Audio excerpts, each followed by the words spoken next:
ఏ విషయంలోనైనా అతి అనర్థానికి దారితీస్తుంది. సోషల్ మీడియా వచ్చిన తర్వాత ఇలాంటి అతిగాళ్ళు ఎక్కువైపోయారు.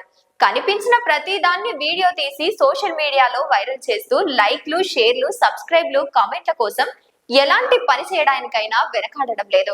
ప్రమాదకర స్టంట్లు చేసి ఎంతో మంది ప్రాణాలు పోగొట్టుకుంటున్న ఘటనలు మనం కళ్ళారా చూస్తూనే ఉన్నాం.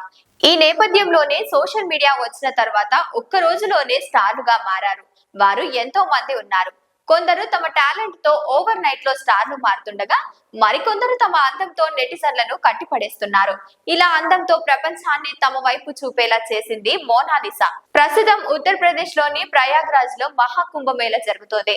ఈ నెల 13వ తేదీన ప్రారంభమైన మహాకుంభమేళ ఫిబ్రవరి 26వ తేదీ వరకు 45 రోజుల పాటు సాగనుంది. ఇందుకోసం కోట్లాది మంది భక్తులు, సాధువులు ఇప్పుడు ప్రయాగ్రాజ్ లో గంగా, యమున, సరస్వతి నదుల త్రివేణి సంగమంలో పుణ్య స్నానాలు చేస్తున్నారు. ఇవన్నీ ఒక ఎత్తు అయితే, ఇటీవలే సోషల్ మీడియాలో మోనాలిసా అనే యువతి మహాకుంభమేళాలో తలుపుకోన మెరిసింది. అందంగా ఉండడమే ఆమె తప్ప వైరల్ గర్ల్ మోనాలిసాను అసలు బతకనివ్వరా?